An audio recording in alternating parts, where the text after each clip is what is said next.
Hello दोस्तों, स्वागत है आपका मेरे चैनल टेक्निकल अभी में। दोस्तों, मैं आज इस वीडियो में जो आरआरबी एलपी के एग्ज़ाम कल से स्टार्ट हो रहे हैं उसके बारे में थोड़ा कुछ चीज़ें डिस्कशन करूंगा। जितने भी मेरे भाई खासकर आईटीआई वाले जो एलपी के एग्ज़ाम दे रहे हैं उन लोगों को ये वीडियो ज़रूर देखना चाहिए।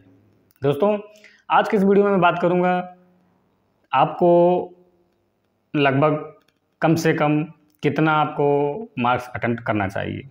आपका जो मार्क्स है, नेगेटिव मार्किंग है, अगर ज़्यादा करते हैं तो क्या नॉर्मलाइजेशन में आपको प्रॉब्लम होगी, कितना स्कोर आपके लिए सेफ हो सकता है। इन कुछ चीज़ें हैं, कुछ टॉपिक हैं जिनको लेकर मैं आज इस वीडियो में बात करूँगा। दोस्तों, अगर आप फर्स्ट टाइम मेरे चैनल विजिट कर रहे हैं तो मेरे चैनल को सब्सक्राइब कर लीजिए, वीडियो को शेयर ज़रूर कर दिया करिए और मुझे लाइक कर लीजिए। चलिए दोस्तों, बात करते हैं। दोस्तों, मैं सबसे पहले बता दूं कि मैं काफ़ी दिन बाद आपके पास आ रहा हूं या मेरा वीडियो आप पास आ रहा है, क्योंकि दोस्तों मेरे सेक्शन पे थोड़ा प्रॉब्लम हो गया था। जो ट्रेन है, एक ट्रेन जो गुड्स ट्रेन है वो डिले हो गई थी, यानी पटरी से उतर गई थी, एक्सीडेंट हो गया था, जिस वजह से हम लोग थोड़ा ज़्यादा बिजी थे, जिससे मैं आपके पास नहीं आ पाया, मेरा वीडियो आप तक नहीं पहुँचा। क्योंकि अब दोस्तों कल से एलपी का एग्ज़ाम शुरू हो रहा है तो आपको ये वीडियो ज़रूर देखना चाहिए। दोस्तों, मैं सबसे पहले बात करूं कि आपका नंबर ऑफ क्वेश्चंस 75 मार्क्स आएगा। 75 क्वेश्चंस आपके रहेंगे, यानी 75 क्वेश्चन 75 मार्क्स के क्वेश्चन रहेंगे। आपको 60 मिनट में वो सारे क्वेश्चंस आपको अटेम्प्ट करने हैं। यानी अगर मोटा मोटी देखें दोस्तों तो आपको लगभग 36-37 सेकंड का टाइम लगभग ऐसा टाइम मिलेगा। इस टाइम पर 36-37 सेकंड में आपको एक क्वेश्चन अटेम्प्ट करना है। तो सबसे पहले बात करें कि आपको पेपर कैसे करना चाहिए। अगर मैं अपनी बात करूं दोस्तों, जैसा मैंने अटेम्प्ट किया, मैं कुछ वही तरीका आपके साथ शेयर करता हूं।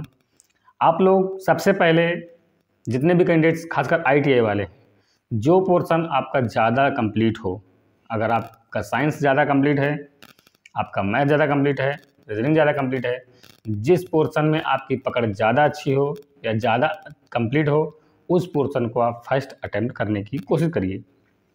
हाँ, अगर आपका प्रिपरेशन अच्छा है, आपके सारे जो पार्ट हैं, चाहे मैथ हो, चाहे साइंस हो, रीजनिंग हो, जो भी पार्ट हैं, सारे पार्ट आपके अगर अच्छे तैयार हैं तो आपको जो भी पार्ट इजी लगे उस पार्ट से आप स्टार्ट कर सकते हैं।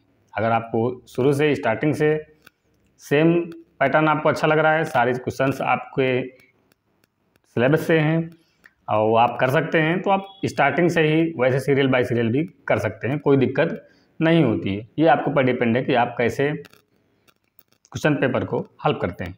उसमें कोई बात नहीं होता कि आप लास्ट से स्टार्ट करते हैं कि आप शुरू से स्टार्ट करते हैं। आप 75 क्वेश्चन में कहीं से स्टार्ट कर सकते हैं। दोस्तों, दूसरी बात करें कि अगर क्वेश्चन अटेम्प्ट करने में आपने नेगेटिव क्वेश्चन ज़्यादा कर दिए तो क्या आपका नॉर्मलाइजेशन में इफेक्ट पड़ेगा। दोस्तों, आप एक नेगेटिव क्वेश्चन करिए चाहे 10 करिए, इससे आपके नॉर्मलाइजेशन में कोई फ़र्क नहीं पड़ता। हाँ, अगर आपने जितने ज़्यादा आप नेगेटिव क्वेश्चन करेंगे तो जो आपने स्कोर गेन किया है वो स्कोर ज़रूर आपका डाउन हो जाएगा। जैसे अगर आपने 55 क्वेश्चन अटेम्प्ट किया और आपका जो 5 नंबर है वो 5 नंबर आपका नेगेटिव में चला गया, तो आपका अगर 50 नंबर के आसपास आ रहा है तो कुछ क्वेश्चंस भी आपके जाएंगे, कुछ आपका नंबर भी साथ में लेके जाएंगे। इसलिए कोशिश आप ये करिए कि आपका जो नेगेटिव मार्किंग है, यानी जो रॉन्ग क्वेश्चन है, वो कम से कम अटेम्प्ट हो या कम से कम हो। आप लोग कोशिश ये करिए कि आपके द्वारा नेगेटिव मार्किंग या नेगेटिव क्वेश्चन एक भी अटेम्प्ट ना हो। हाँ, कोई एक दो चार क्वेश्चन अगर हो जाते हैं तो उससे इफेक्ट नहीं ज़्यादा पड़ता है, क्योंकि 1/3 की माइनस मार्किंग है तो उससे कोई इतना बड़ा इफेक्ट नहीं पड़ता है। अगर 3 क्वेश्चन आपके गलत भी हो भी जाएंगे तो आपको 1 मार्क्स ही लेके जाएंगे। तो आप, और हाँ, ये भी बात जान लीजिए कि एक मार्क्स का बड़ा महत्व होता है, इसलिए कोशिश करिए कि आपका जो क्वेश्चन है वो कम से कम रंग हो, यानी कम से कम आपके पेपर में या आपको कम से कम नेगेटिव मार्किंग आपकी आए। कोशिश ये करना है कि आप जितना आपको आता है आप सिर्फ उतना ही अटेम्प्ट करिए, चाहे आप जिस भी कैटेगरी से बिलोंग करते हों, आपको जितना आता है उतना ही अटेम्प्ट करिए। हाँ, अगर आपकी शिफ्ट जैसे मॉडरेट शिफ्ट आती है, यानी मॉडरेट शिफ्ट का मतलब कि ज़्यादा ना तो हार्ड है ना ज़्यादा इजी है, तो फिर आप बिल्कुल भी नेगेटिव क्वेश्चन या माइनस मार्किंग क्वेश्चन बिल्कुल मत करिए, यानी तुक्का बिल्कुल मत लगाइए। ये चीज़ ध्यान रखिए। अगर आपकी शिफ्ट बहुत हार्ड आ रही है तो आप मैक्सिमम से मैक्सिमम 5 क्वेश्चन तक तुक्का लगा सकते हैं, वो आपके लिए ठीक रहेगा।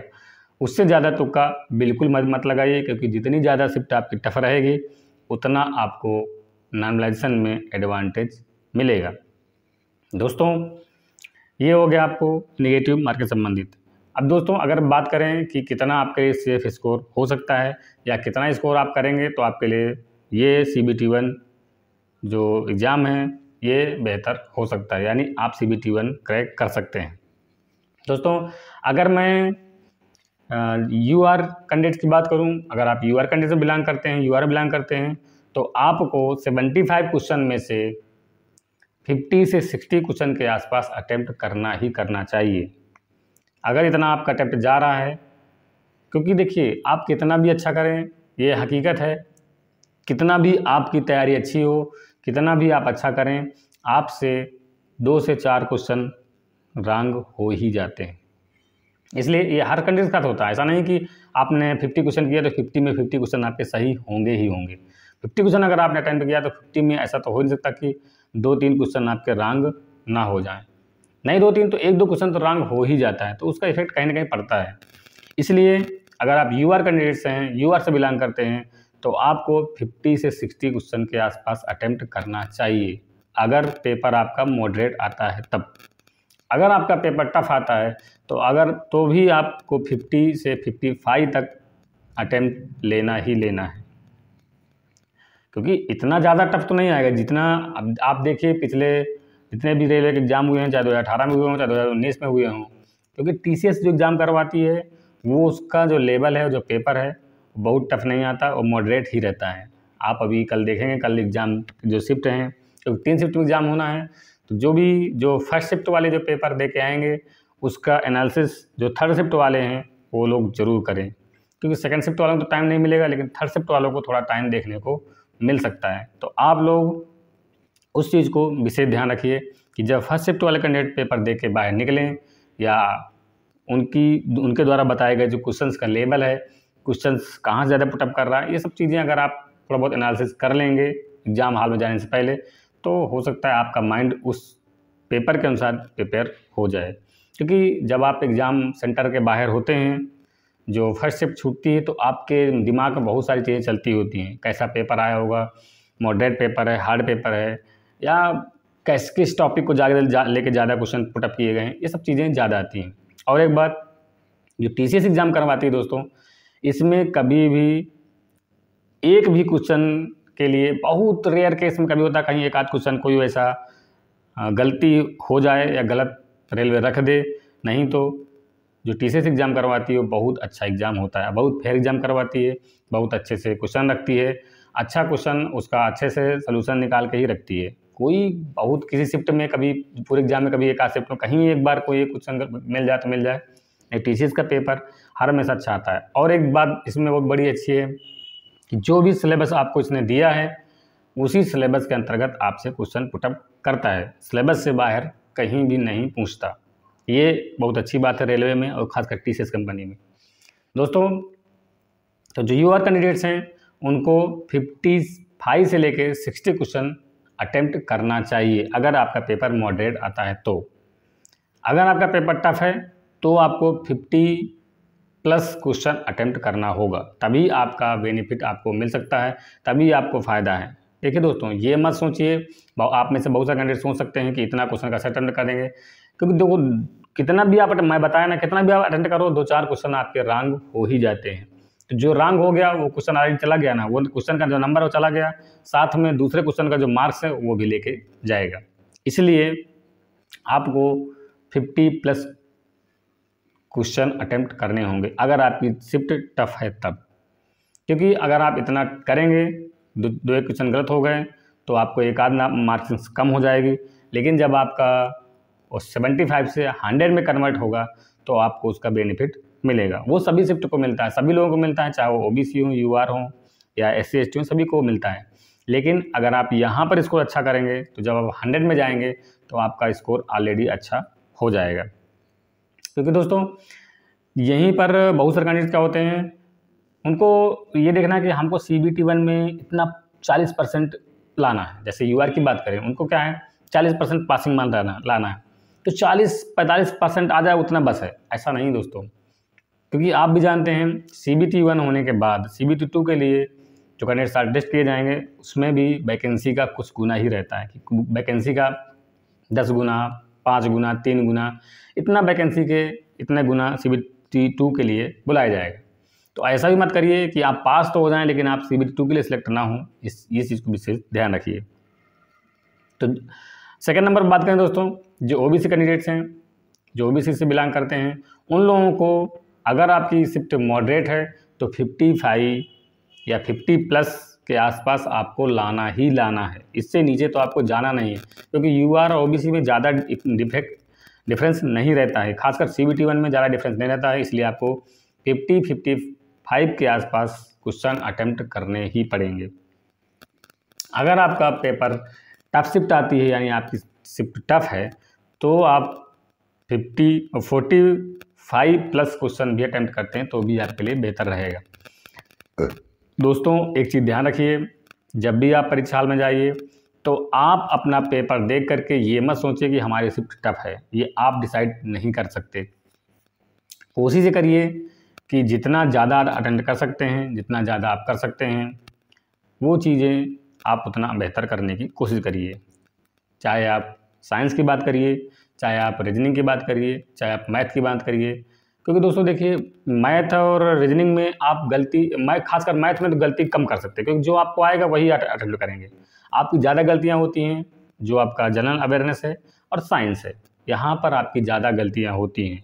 हाँ, रीजनिंग में भी कुछ गलतियाँ हो जाती हैं, लेकिन ज़्यादातर गलतियाँ आपकी साइंस में ज़्यादा देखने को मिलती हैं। इसलिए बहुत सोच समझ के रखिए, बहुत अच्छे से पेपर करिए और कोशिश करिए कि कम से कम आप नेगेटिव मार्किंग अटेम्प्ट करें, यानी आपकी कम से कम नेगेटिव मार्किंग हो। नेगेटिव मार्किंग कम होगी तो जो आपका स्कोर है वो अच्छा रहेगा, उसमें वो आपको अच्छा स्कोर देखने को मिलेगा। अगर नेगेटिव मार्किंग आप ज़्यादा कर देंगे तो जो आपका स्कोर है वो कहीं ना कहीं प्रभावित होगा और कहीं ना कहीं आपको आपका जो नीचे का स्कोर है उधर की ओर आप जा सकते हैं। इसलिए इस चीज़ को ध्यान रखिए।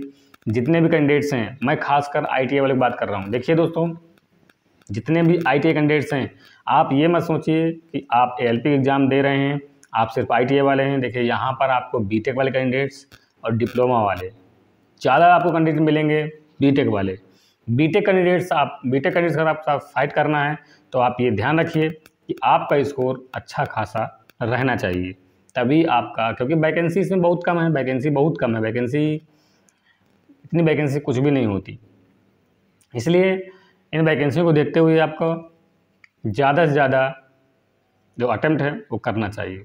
कोशिश करिए कि आपकी गलती कम से कम हो। दोस्तों इसी तरह जो अगर SC कैंडिडेट की मैं बात करूं तो जो SC कैंडिडेट्स हैं, अगर उनका पेपर मॉडरेट है, अगर मॉडरेट पेपर आ रहा है, तो अगर वो 37-38+ के आसपास स्कोर उनका आता है तो उनके लिए बेहतर रहेगा। अगर टफ है तो 35+ के आसपास भी आता है तो भी चल जाएगा, उनको कोई दिक्कत ज़्यादा नहीं होती। जो ST कैंडिडेट्स हैं वो 35-30+ भी 30+ अगर लाते हैं से तो स्कोर 30+ मतलब 75 में 30+ अगर आप क्वेश्चन अटेम्प्ट करते हैं या 30+ क्वेश्चन आपके करेक्ट जाते हैं तो आपका CBT 1 में सिलेक्शन निश्चित हो जाएगा, यानी CBT 2 के लिए आप क्वालिफाई कर जाएंगे। दोस्तों ये थोड़ी से आपको कुछ चीज़ें थी जो आपके एग्ज़ाम संबंधित, जो एग्ज़ाम से पहले बताना चाहिए। और एक चीज़ ध्यान रखिए जितने भी कैंडिडेट जो एग्ज़ाम कल देने वाले हैं, आप लोग बहुत बेहतर अच्छे से प्रिपेयर करिए अपने माइंड को, अपने आप को, और जब भी आप परीक्षा हॉल में जाइए एकदम आप कूल रहिए। इस चीज़ को ध्यान रखिए, ये बहुत बड़ी बात है कि आपने क्या पढ़ा है, क्या नहीं पढ़ा, आपको का क्या तैयार है, क्या नहीं तैयार है। इस चीज़ को बिल्कुल भूल जाइए, क्योंकि अब आपके पास टाइम नहीं है। अब कल आपका एग्ज़ाम है, अगर कल आप ये सब सोचेंगे तो आपका माइंड कहीं ना कहीं एग्ज़ाम हॉल में प्रभावित हो सकता है। इसलिए आप एग्ज़ाम हॉल में जब भी जाइए, जब भी जहाँ भी आपका एग्ज़ाम हो, आप बेहतर बहुत अच्छे से खुशी मन से जाइए, एकदम मस्त होके जाइए, कोई दिक्कत नहीं है, बढ़िया। जितना आप चिल रहेंगे, जितना आप रिलैक्स रहेंगे, उतना आपके लिए बेहतर रहेगा एग्ज़ाम। इसलिए आपका एग्ज़ाम आपके घर के पास है या घर के थोड़ा दूर में है तो भी कोई दिक्कत नहीं है, आप आराम से जाइए। एग्ज़ाम सेंटर में पहुंच के बढ़िया आप मस्त एंजॉय करते हुए एग्ज़ाम में जाइए, एग्ज़ाम दीजिए। जितना आपका माइंड रिलैक्स रहेगा, जितना आप रिलैक्स तरीके से रहेंगे, उतना आप अच्छा अटेम्प्ट कर पाएंगे। मैं देखता हूँ बहुत सारे कैंडिडेट ट्रेन में जाते हैं, ट्रेन में पढ़ते हुए जाते हैं, जहाँ पर लाज में या कहीं स्टेशन पे या कहीं पर भी रुके हैं। और हाँ, एक बात कोशिश ये करिए, जितने भी कैंडिडेट्स हैं, अगर आप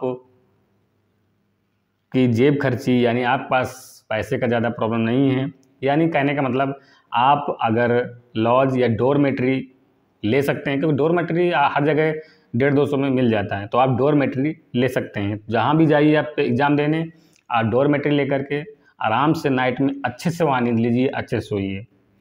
वहाँ ऐसा नहीं है कि आप वहाँ रुक के भी रात भर पढ़ाई करें, फिर सुबह तक पढ़ाई करें, एग्जाम सेंटर में जाते पढ़ाई करें, फिर जब तक अंदर नहीं तब तक पढ़ाई करते रहते हैं। उससे क्या होता है, आपका माइंड फ्रस्ट्रेट हो जाता है, आपका माइंड में भारीपन फील होता है, और आप कहीं ना कहीं जो आपका क्वेश्चन हॉल में या जो एग्ज़ाम हॉल है, वहाँ पर जब आप क्वेश्चन पेपर आपके सामने खुलता है तो कहीं ना कहीं उसका इफेक्ट आपके एग्जाम माइंड पर देखने को मिलता है। इस चीज़ को ध्यान रखिए। जितने भी कैंडिडेट्स हैं, मैं खासकर बात कर रहा हूँ IT लेवल, क्योंकि IT लेवल कैंडिडेट्स हैं वो लोग जल्दी से जल्दी प्रेशर में आते हैं ज़्यादा, क्योंकि उन लोगों का जो माइंड है इतना प्रिपेयर नहीं होता। हाई स्कूल और IT करके इतना माइंड प्रिपेयर नहीं होता। हाँ, तैयारी करते हैं, प्रिपेयर हर चीज़ होता है, लेकिन ज़्यादा लोगों की भीड़ देख के, कंपटीशन ज़्यादा देख के बहुत सारे लोगों का जो माइंड है थोड़ा इफेक्टिव हो जाता है, यानी थोड़ा उसको प्रॉब्लम फील होती है। तो इस चीज़ को ध्यान रखिए। आप जहाँ भी सेंटर में जाइए, जहाँ भी आपका सेंटर जिस सिटी में हो, वहाँ आप पहले से पहले कोशिश ये करिए। मैं देखता हूँ बहुत सारे कैंडिडेट्स को कल एग्जाम है और नाइट में निकलते हैं। आप इतनी गलती क्यों करते हैं? आप देखिए, नाइट में जाएंगे, भागम भाग वहाँ स्टेशन में पड़े रहेंगे, सुबह जाके पेपर देंगे, आपका माइंड, आपका शरीर कैसे काम करेगा? आपका शरीर भी थका हुआ है, आपका माइंड भी थका हुआ है, आपको वहाँ 1 घंटे बैठ के अच्छे से क्वेश्चन पेपर भी हल करने हैं। तो सोचिए आपके साथ कैसा आप पेपर कैसे कर पाएंगे। इस चीज़ को ध्यान रखिए। आपका पेपर कल है, तो आप, आशा करता हूँ कि आप आज सभी लोग निकल गए होंगे, चाहे आपका पेपर फर्स्ट शिफ्ट में हो, सेकेंड शिफ्ट में हो, थर्ड शिफ्ट में हो, आपका पेपर किसी भी शिफ्ट में है, आप एक दिन पहले अच्छे से वहाँ निकल जाइए और अच्छे से आप कोई डोरमेट्री ले लीजिए, अच्छे से वहाँ खाइए और मस्त होकर अच्छे से सोइए, खूब अच्छे। जितना अच्छा रिलैक्स नींद लेंगे उतना अच्छा आपका कल मॉर्निंग में उतना अच्छा माइंड रहेगा, उतना अच्छा आप अपने आप को देख सकते हैं। जिनका थर्ड शिफ्ट पेपर है वो आराम से अपना डोरमेट्री में रहिए, आराम से पढ़िए, और जो फर्स्ट शिफ्ट वाला एनालिसिस है उसको देखिए, उसके बाद अपना माइंड को प्रिपेयर करिए और जाकर थर्ड शिफ्ट का एग्ज़ाम दीजिए। दोस्तों, अगर आप ये कुछ प्लानिंग करके चलेंगे, इस तरीके से कुछ चलेंगे, तो मैं आशा करता हूँ कि आपको एग्ज़ाम में 100% सफलता मिलेगी। दोस्तों, अगर आप में से किसी को कुछ डाउट है, कोई प्रॉब्लम, कोई दिक्कत फेस हो रही है, तो आप मुझे कमेंट कर सकते हैं। मैं कोशिश करूँगा कि आपको जल्द से जल्द उसका सलूशन दे सकूँ रिप्लाई करके, क्योंकि ज़्यादा टाइम तो है नहीं कि आपको वीडियो तुरंत दे सकूँ। अगर वीडियो संभव तो वीडियो भी दे दूँगा। कल से मैं भी देखता हूँ, कल से हम भी देखेंगे क्या कैसा पेपर शिफ्ट आता है। उसके बेस पर जो भी एनालिसिस होगा मैं आपके साथ शेयर करता रहूँगा, जिससे आपको हेल्प मिलती रहे। दोस्तों, आशा करता हूँ आपको वीडियो पसंद आएगा। मेरे चैनल को सब्सक्राइब जरूर कर लीजिए और वीडियो को शेयर जरूर कर दीजिए, सारे दोस्तों पहुँचा दीजिए, सब तक पहुँचा दीजिए। जितने भी कैंडिडेट्स LP तैयारी कर रहे हैं सब तक वीडियो पहुँचा दीजिए, ज़्यादा से ज़्यादा लोगों तक पहुँचा दीजिए। और एक चीज़ यही ध्यान रखिए, लास्ट ध्यान रखिए कि आपका जो अटेम्प्ट है, सबसे बड़ी बात एक चीज़ ध्यान रखिए, ये जो अटेम्प्ट है आपका, ये जो आप एग्ज़ाम कुछ देने जा रहे हैं, ये आपका फर्स्ट एग्ज़ाम है और लास्ट एग्ज़ाम है। आपको इस एग्ज़ाम को फाइट करना है, आपको एक पोस्ट LP की लेनी है। इस चीज़ का दिमाग में रखिए, इस चीज़ को अपने आप में बांध के चलिए और आप अच्छे से एग्ज़ाम दीजिए। बाकी हम लोग आपके साथ हैं, जो भी हमसे हो सकेगा हम आपकी हेल्प करते रहेंगे। थैंक यू दोस्तों, मिलते हैं अगले वीडियो में, तब तक के लिए जय हिंद।